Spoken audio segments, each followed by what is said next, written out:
Or it's afternoon. It's 11:13 here in Uvalde, Texas. Good morning, good afternoon, good afternoon, good afternoon. We're going to Hondo to get my mom and go to her therapy session. So I have to get ready.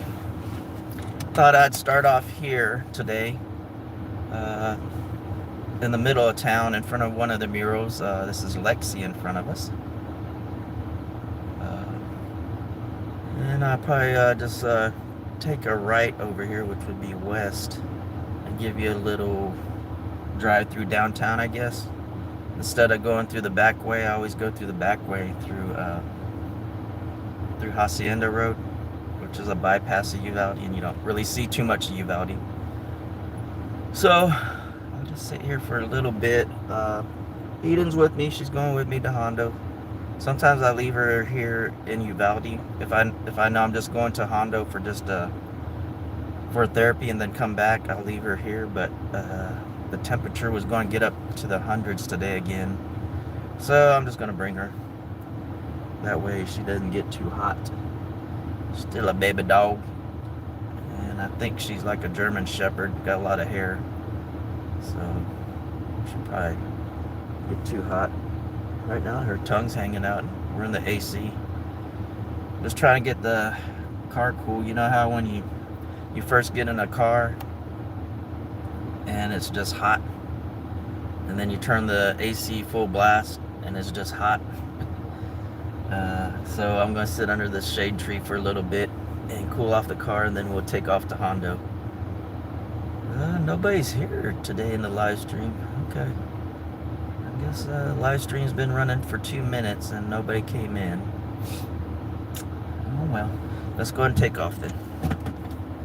Well, I didn't advertise this one, so I notice when I advertise them or post them on Facebook or whatever that a lot of people don't come in during live. And I'm not complaining about that or arguing about that. People are busy, they ain't got time to sit here and watch me mumble and stutter. But today, who do we got somebody in the house. Oh, Tornado Garden. Hey Tornado, I'm doing one of your lives. I'm doing a driving live in the giant town of Uvalde. It's just a little bitty town. I'm not Ubering people, or what do you call it, meat puppets? I'm not meat puppeting. Sorry, boss, I was 2 minutes late. No problem. I know people are busy. I don't blame you not watching me. I'm not the most exciting person here, but get to see our little town of Uvalde on this trip. See how people want to drive so fast in this little bitty town. Looks like I'm going to get stuck at this light. Look at all these cars piling up, and I'm taking a left, and there's no arrow on this stoplight, so, well, it's only 3-4 cars. I'm mowing. Drivers around here. Okay. So, let's see if the light will turn red. Nope. It's going to let me go by. Yeah, I usually, when I take off to Hondo to take my mom to therapy, I usually take the bypass, the back route, almost like a loop around Uvalde, and you guys don't see the town. So I thought today I'll just drive through the middle of town. Let you look at traffic. There is traffic in Uvalde.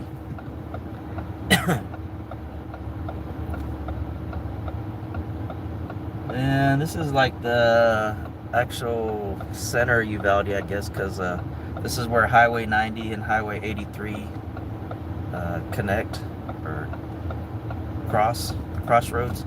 So this is the actual town square, or the middle of town, however you want to call it.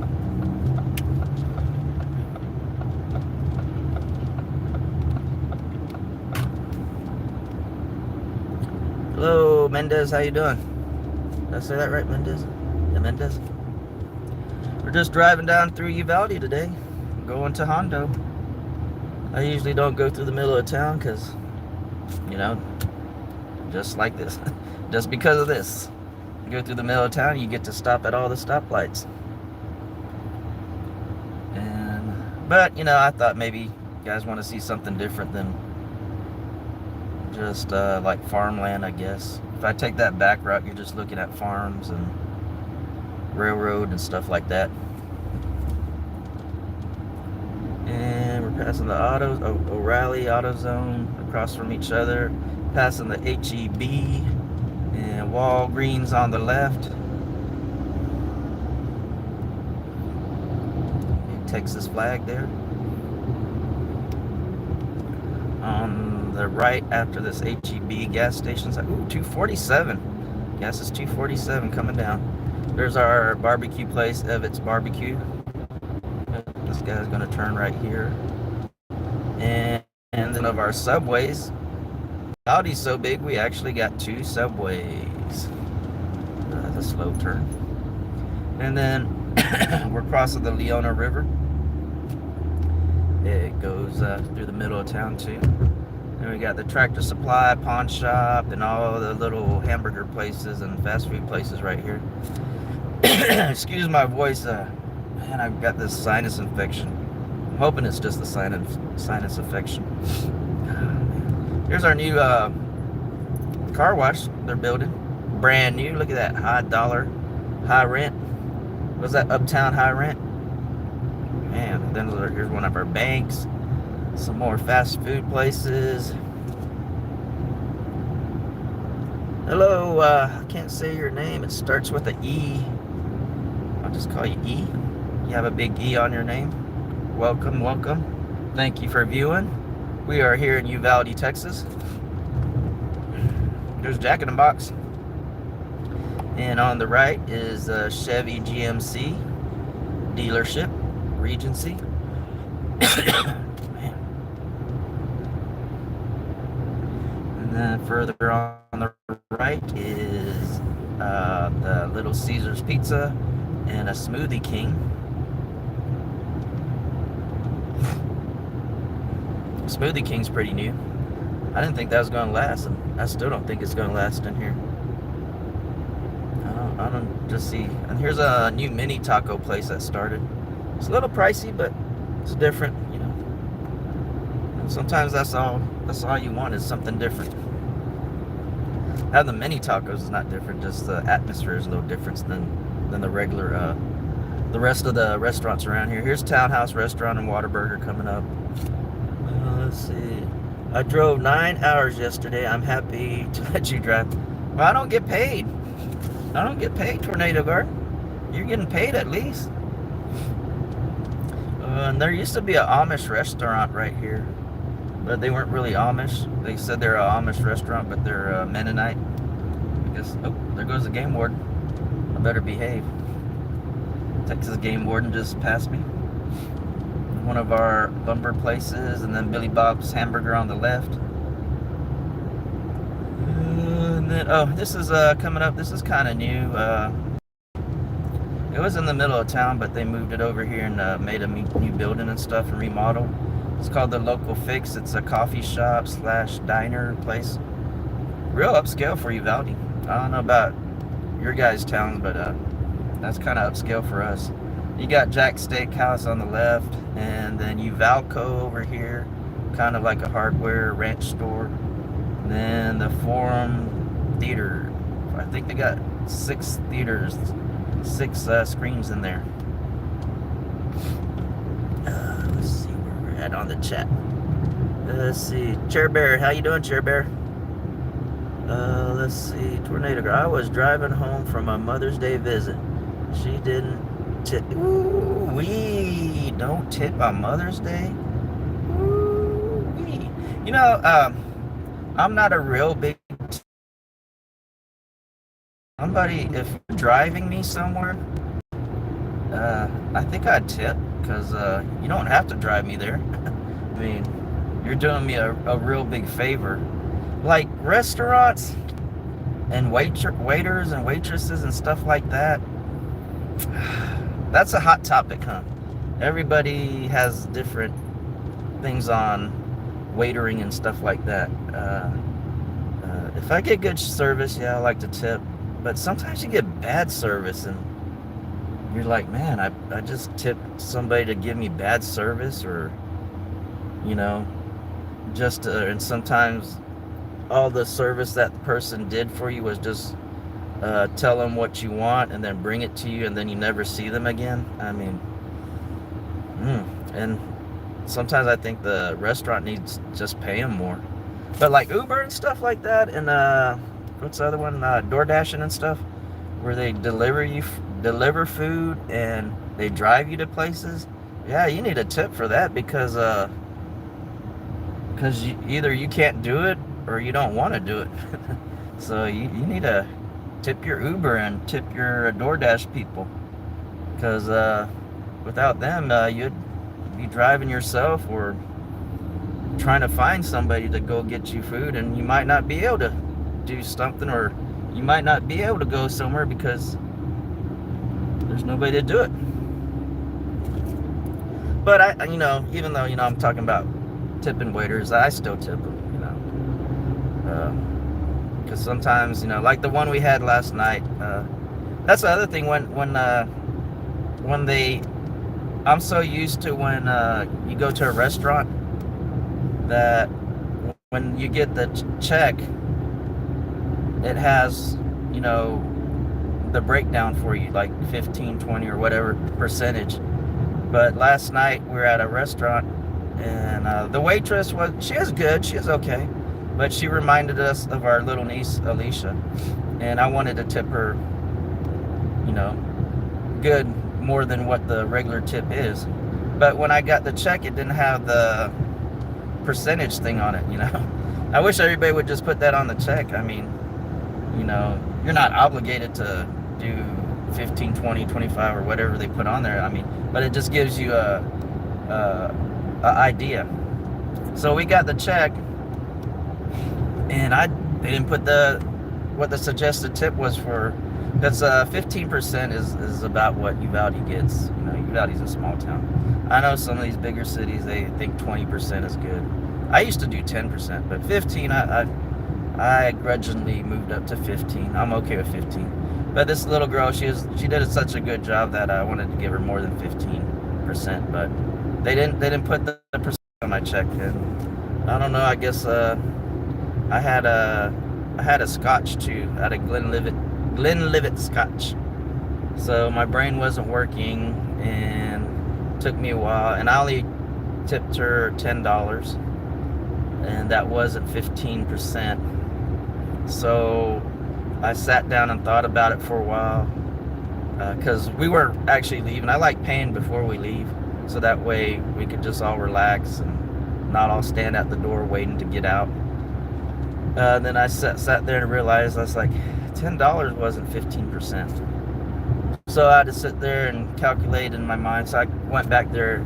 I gave her $10 off the credit card, and then I gave her extra $5, so it was $15 to actually.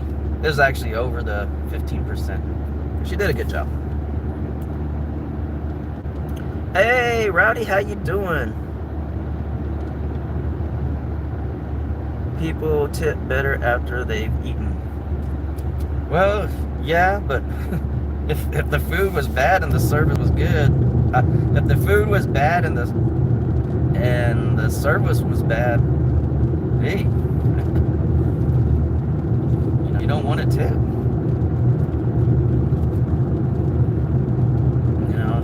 There's like some waitresses that they're just rude. You're like, man, I don't want to tip this waitress. So what I actually do is I never go back to that place. I'm doing good, Rowdy. How you doing? I just watched your watermelon challenge video. How's your? You already got your watermelons in the ground, and how are they doing? Yeah, if you guys haven't watched Rowdy's channel, Foothills Appalachia, go and check him out. He's gonna do a watermelon challenge. There's another guy in Georgia that challenges everybody. I don't know, is it the biggest watermelon? I guess it's the biggest watermelon. And this guy's so bold that he He says nobody can beat him, and he's even so good that he takes first, second, third, and fourth place. So Rowdy's going to give him a challenge. I know Rowdy. I've been watching Rowdy's garden and stuff. He has a good garden. I bet you Rowdy give him a run for his money. Here's our John Deere dealer right here. Speaking of gardening, farming, I guess. John Deere.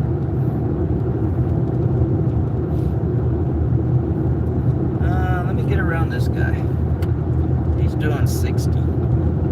And the speed limit right here is 75. Get around this guy. He got some kind of container on there. You know, back in the day, my dad used to like get right up on these 18-wheelers because he said it improves your gas mileage, it's aerodynamic, whatever. But I think back in the day they had better tires, and I don't think you should stay behind an 18-wheeler too long because they always have blowouts. They do all those retreads and stuff. See, Rowdy says about his watermelons, they are still small, too much cool weather and rain, but they'll take off. Yeah, that's what Kathy says. The best time to get a watermelon is in July. That's when they're the sweetest, I guess. So we're in May, June, July. I guess that'd be around there, June time, July. I don't know how long does it take for a watermelon to mature to get ready to pick, Rowdy? Does it take 2 months or 1 month? 1 month.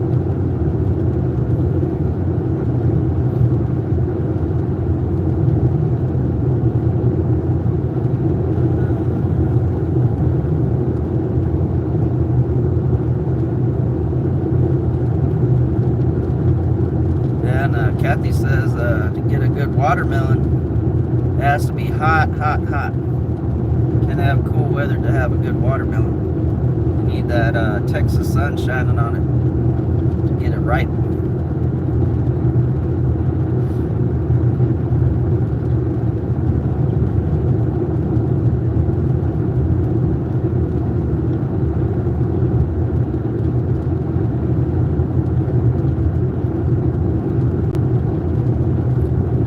We're kind of coming up on Canipa. Rowdy says depending on the variety, 90 to 100 days. Wow. So, wow. Yeah, that'd be around July, huh? Let's see, June, May, June, July. Yeah, that'd be around July when they're coming out. I guess Kathy's right about that.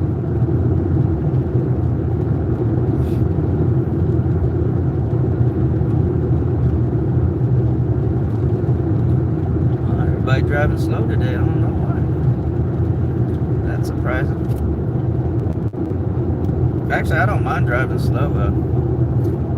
I just don't like being behind 18-wheelers. No, they blow out a lot. Because actually, if you drive slow, you actually save gas. And we're coming up to the Frio River. Oops. I hit his brakes real hard. He's turning. No, he's not turning. He just hit his brake hard and put his blinker on.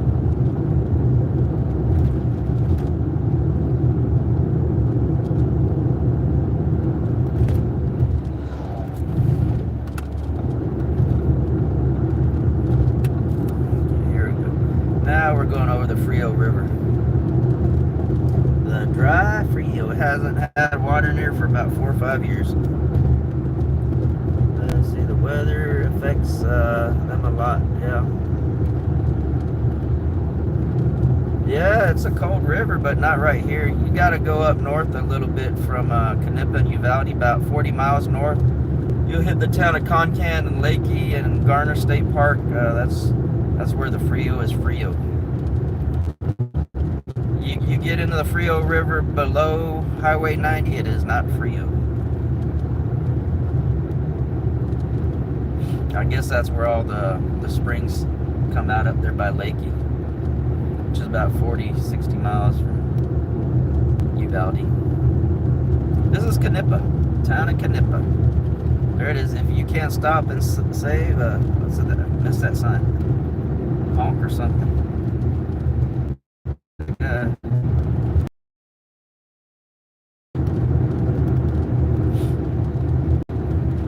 So next town is Sabinal.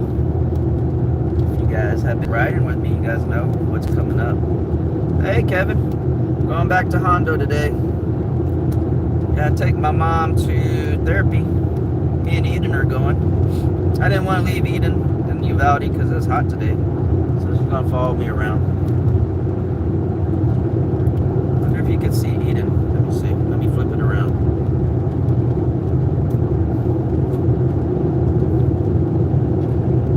Eden's way down here. Guess you can't see her. Camera's not facing down. I'll flip it back around. Kathy keeps adding stuff to my mirror. I usually don't have nothing hanging on my mirror. She always adds stuff to my mirror, even though she might drive this car maybe once or twice a year. I guess she has to hang stuff everywhere. So the speed limit here is 75. I am doing 70. I usually try to drive 65 to 70. Got a long train to the left. It's moving pretty slow. It's probably moving slow because there's a border patrol check point right here for trains, not for cars and vehicles, just for the train. You'll see it to the left. See all those vehicles to the left? That's probably border patrol, maybe state police, National Guard. Sometimes they're all there checking on these trains. And then see there's a guy standing on the platform up there. He looks on the top. Yeah, look like a lot of BDUs, so there's probably a lot of National Guard out there today. Oh, look at that, that car was all tore up. There's a border patrol watching. And they'll actually jump. They'll jump from right here. If the border patrol see them, they'll jump off that train and start running. I don't know why. I don't know where they're going to run to.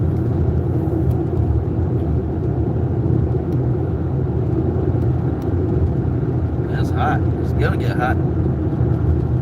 Might as well get caught. 100 degrees today. I don't know how you sit on that train 100 degrees.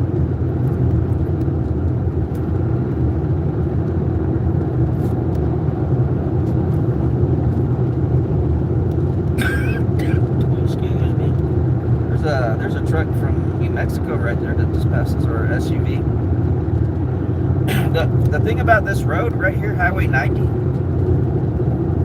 it actually, I believe Highway 90 was the precursor for I-10. They pretty much follow the same path. And sometimes Highway 90 turns to I-10 in some places.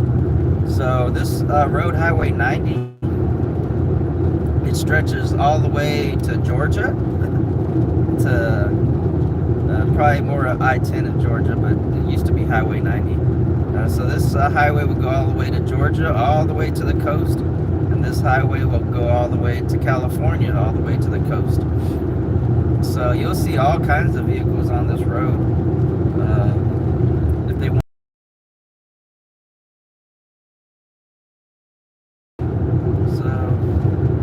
Maybe once I get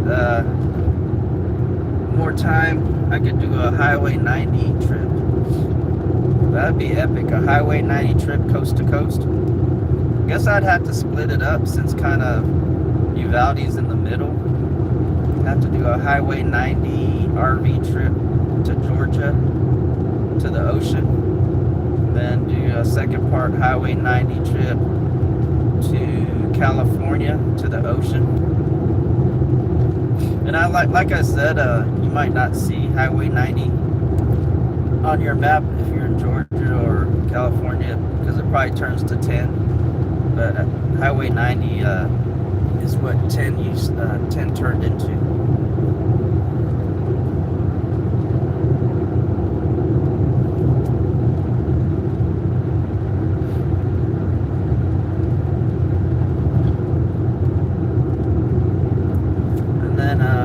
always tell everybody that we have the longest crossroads meeting Uvalde, because we also have Highway 83 that goes north to south in Uvalde, but a lot of it's been chopped up and turned into parts of other highways and stuff.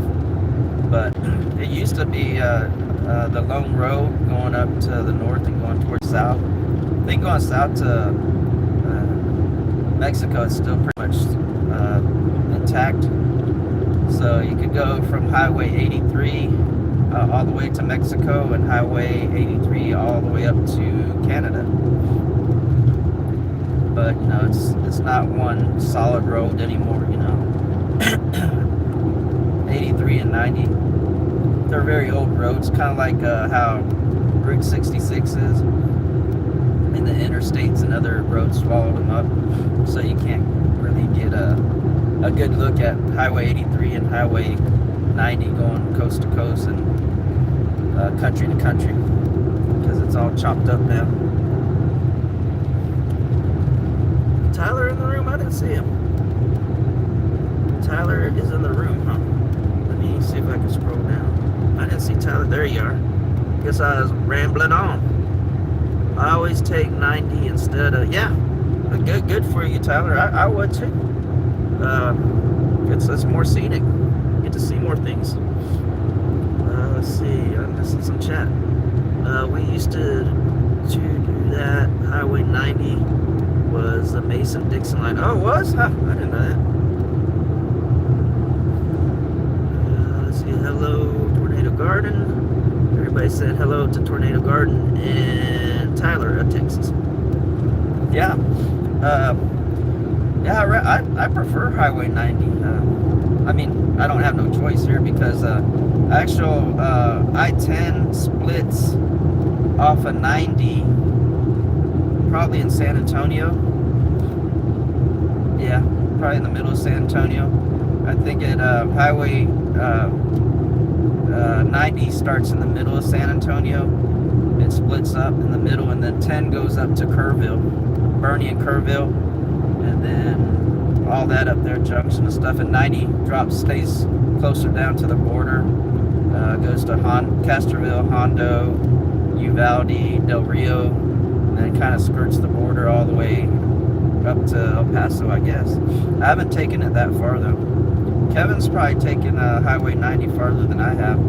The farthest I've taken Highway 90 would probably be Marfa.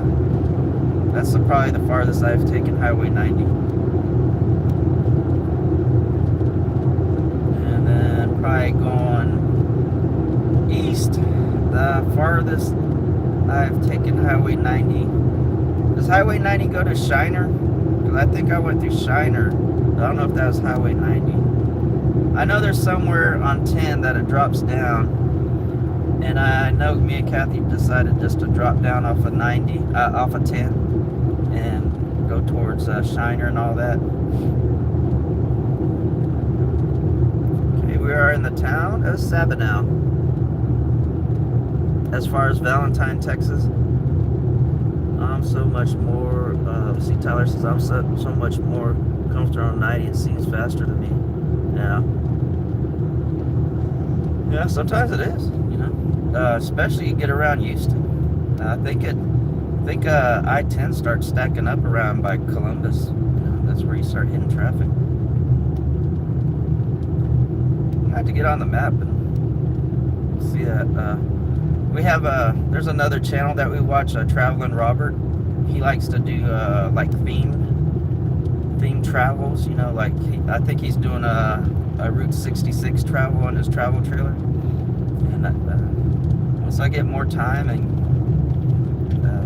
able to do this more often, I like to do a theme route, like maybe a Highway 90 route to, I don't know, somewhere in Texas, wherever you find interesting and we haven't been to. Oh, we gotta stop. And you can see a DQ in front of us. I was just looking at a thing on YouTube. I watch YouTube a lot. If you had not noticed. DQ was the #1 fast food restaurant chain from like 1950 to 1975 as for locations. So DQ had the most locations for fast food from like from the 50s to the mid 70s. I didn't know that. Just watching that. And I prefer DQ anyways. I have not been to a McDonald's in a long time. Well, Kathy made me go pick up her a meal for McDonald's, but I do not like McDonald's.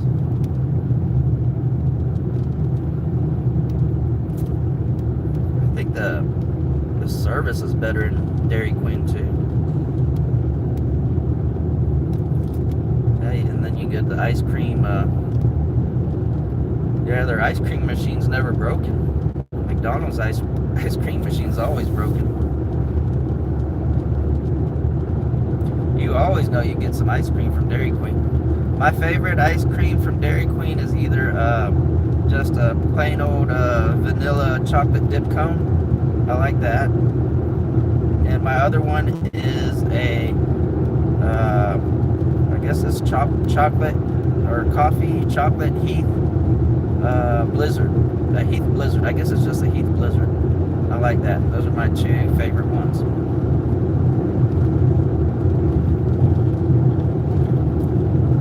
Passing the cemetery on the left from Knippa. Yeah, I just missed the wild hog catching contest here in Sabadell. It's a big deal. People from I guess Australia and different countries come down here to compete in the wild hog catching contest. So what it is, you have two people. You have a team. One person holds a bag and the other one catches the wild hog. And then you have to put it in the bag and then drag the hog to the finish line. And you're in kind of like a corral, like for a rodeo corral. And everybody's watching you. And the prize is the belt buckle. But I went to one of them. I need to go back and film another one. It looks pretty fun. Maybe I could participate in one. If they have an old man version, old man league. But I didn't know it was such a big deal. It's international because I think that one year I was there, or a year that I read about it, people from Australia came down to compete in it. Alrighty. Thank you for stopping by. Roddy had to go back to work. That ain't no problem. Just driving. Then we're going to San Angelo Friday. So Kathy might want to help out and do a driving video from Uvalde to San Angelo, which is actually going to be good for you guys because usually my driving videos are this route right here. So we'll actually have a different route we're driving, and we'll be towing the trailer. See how that goes. I don't think we've ever done that, have a live stream while we're towing the trailer.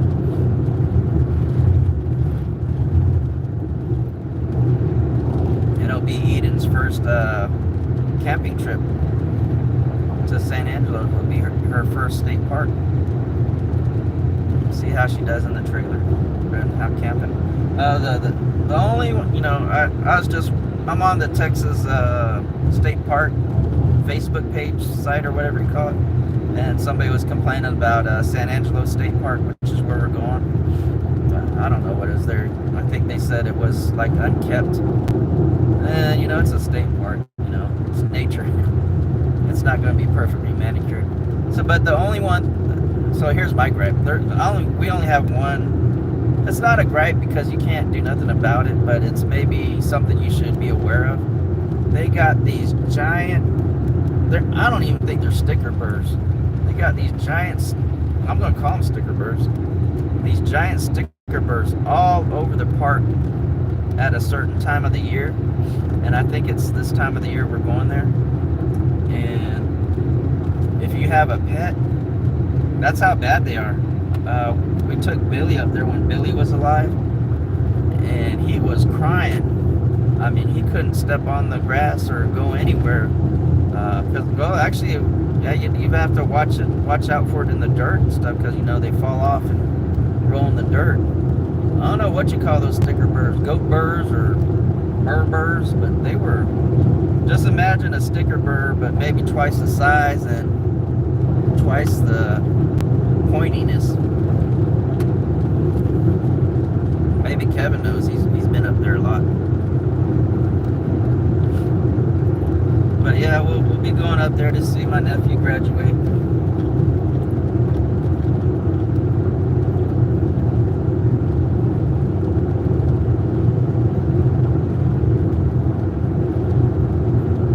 So we just passed the rest stop. Oh wow, we still got 5 people in the room, huh? If you're in the room, could you please hit the like button for me if you haven't? I'll stay on a little bit longer. I guess you guys are enjoying the ride. Usually I turn it off around here, the halfway point. Sabinal is pretty much the halfway point. That used to be a gas station out here before they had the rest stops and stuff. It's a nice little gas station. It's old. Somebody needs to buy it and make something out of it. Grass burrs. So they're just called grass burrs. Those things are bigger than the sticker burrs we have in Uvalde. Has Jackie Boy ever gotten them on his feet, or have you taken Jackie Boy up there to San Angelo State Park?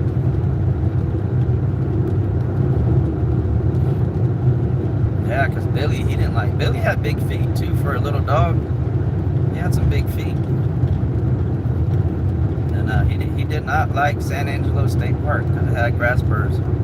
You'd get him on his paws and just stop. And you had to go pull him off and carry him. I don't know how Eden's going to do about it. I think a bee or an ant bit her on the paw, and she came in crying. I had to rub her paw and put ice on it and everything. Jackie Boy has, yeah, those are bad. Yeah, so that's the only complaint I had about San Angelo State Park was the grass burrs. But there ain't nothing you can do about it. It's not like the park can do something about that. So I guess it's not a complaint. It's just a warning or information you should know about it.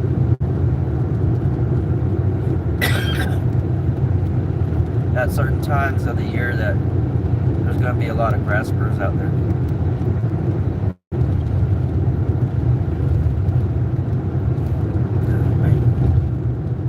And we are coming down the hill to Dehennis.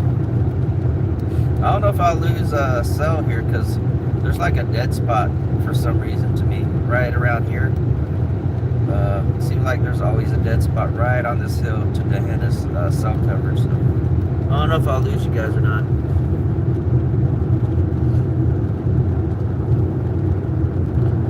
Oh wow. Kevin said Jackie Boy had a reaction to a scorpion sting. Did it get him in the foot or something? Or I don't think Eden's was a scorpion. She is only like, that's probably her first month she lived with us. Probably like the second or third week. She came, I had the door open, or the sliding door open, and she came in running, crying, and licking her paw and everything. But I don't think it was a scorpion because I looked at it for a while. It didn't swell up or nothing. Might have just been a big ant, maybe a red ant bit her or something.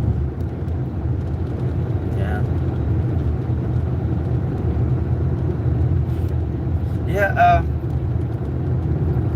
actually scorpions hardly ever kill anybody or animals, I don't think. I had a friend that got stung by a scorpion too, and everybody that I know just says It's like a very bad bee sting. So, yeah, I'm sure there's maybe more venomous scorpions in the world, but the ones we have here in Texas, they're not really going to kill anybody or kill anything big. I guess it's they use it to kill smaller animals. But yeah, scorpion's not going to hurt you. We had scorpions at the house, and we got scorpions at the house, and we got tarantulas at the house. I haven't seen a tarantula yet this year. I guess it's not time for them to come out. But we'll get tarantulas big as my hand. And then sometimes I'll try to pick one up. I haven't really picked one up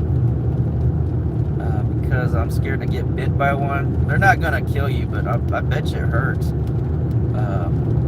And the way I said I cheated is I picked one up when it is a very cool morning, and I don't know if they're cold-blooded or not, but when it's cold, they don't move, so it's pretty easy to pick them up, and they're more tamer. I don't think I'd try to pick one up when it's hot. And then we got these big wasp. I call them a wasp, but maybe they're not a wasp. Let me see what the chat says. The most common scorpion, Kevin says, the most common scorpion here are the striped bark scorpion. Yeah, that's what I heard, bark scorpion. Texas has brown tarantulas. Yeah, so we also got a big giant wasp here that's black with kind of orange wings. I don't know what the official name is or what you call them, but my grandpa would call them trench killers. And I actually had a video. I bet you I lost the video. I was actually sitting outside one day and I saw a trench killer jump a tarantula. And what a trench killer does, it's a pretty big wasp. Looks like a wasp, black with red or orange wings, and they'll jump on the back of a tarantula and sting it. And what, according to my grandpa and what I've read, is their sting actually doesn't kill them; it paralyzes them. So then, after it paralyzes them, I think it drags them off to their maybe lair or hole or wherever they are. And I don't know what they do with them after that. Either they eat them or they lay eggs on them or something like that. I can't remember. But anyways, this is what my grandpa used to do with them when he was a kid. And you gotta remember, my grandpa was 100 years old when he died, and that was about several years ago. So my grandpa was alive around in the 1920s, 30s, and he said they'd play a game with those trench killers. I guess it wasn't a game, it's just something to do. They'd catch a trench killer and let them sting them on their hand, and their hand would go numb. So that's how I know it numb it up, because my grandpa would let the trench killer sting his hand. Texas brown tarantula, cicada killers. So they're cicada killers. Yeah. So I was watching. Like I said, I was sitting out in the carport or the front yard. I was under the shade. It was a hot day. I saw this tarantula and I didn't think nothing about it. And then I saw the trench killer and I didn't think nothing about that either. It should have snapped. But as soon as that trench killer saw it, he jumped on his back, stung it a whole bunch of times. And then the tarantula is way bigger than the tarantula killer. So, and probably way heavier. So that trench killer was dragging it. It can't fly anymore. So I was wondering how, if his nest was far away, how he was going to take it there. Or do they just lay eggs on it? Or I don't know what the deal is with, because the trench killer was trying to drag it, and it was dragging it. It was dragging it, but it wasn't going anywhere that fast. So I'm just wondering. I'm going to have to do more research then, unless somebody else knows here in the live stream. Do they eat them, or what do they do with them? What is the purpose of the trench killer numbing it if it can't really fly away with it? That's what I want to know. I'm gonna have to look that up if nobody can tell me. Tarantula hawk wasp, one of the most plentiful, painful stings. Well, my grandpa said he let it sting him in the hand. It said it, I guess maybe he said it did sting, but it just go numb after a while. See right here, I don't know why they did this. They changed the speed limit right here, right by the prison to 55 miles per hour.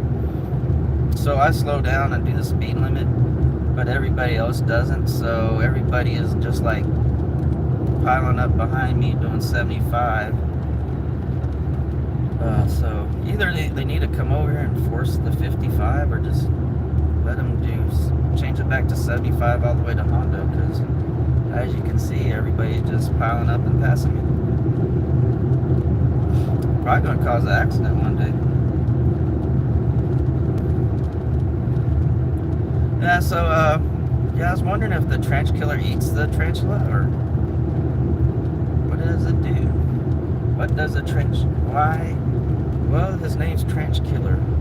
Well, that's what we call him, but Kevin says they're called a tarantula hawk. Let's see, they lay their eggs in them. Oh, and the larvae eat the Oh, okay. Yeah, because I was like, I seen him, I guess maybe the trench killer was dragging it away from me, because I could see them both. I was pretty close to him.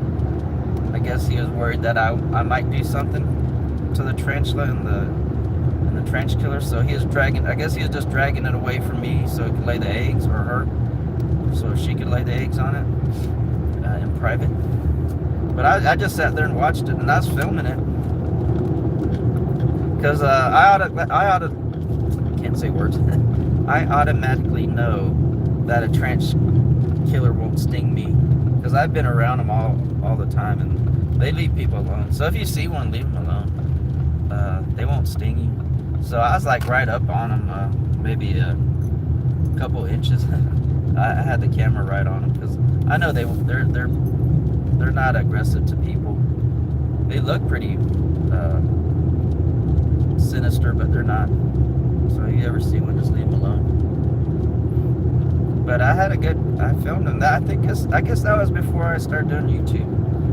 Maybe I need to find one and do another video of that, because that's a pretty interesting video. Hey Maverick, how you doing? I'm doing one of your videos, just driving. Except I'm not delivering anything. I'm still thinking I want to be a favor driver, if I ever figure out what I'm going to do, because I drive a lot. And when I take care of my mom, I'm pretty much, it's not like a full, like have to be with her 24/7. It's just, here and there. I bet you I could do some favor driving in Hondo. And I didn't think they had stuff, favor and DoorDash in Hondo, until I seen them. I seen them with the red DoorDash bag. Well, I don't know if they have favor. I haven't seen favor yet, but I'm pretty sure they do. Yeah, and I could make videos delivering favor, and then I could be part of the dashing crew. Well, I wouldn't be dashing then. I'd be a favor. I wouldn't be a door dasher. That'd be my alter ego, favor. Because Maverick said I need an alter ego. I guess he said it on his live stream, his last live stream. Check out Maverick's live streams; they're pretty entertaining. I don't know if he said it, but I took it as I need an alter ego, because Maverick has Goose. I wonder who my alter ego would be.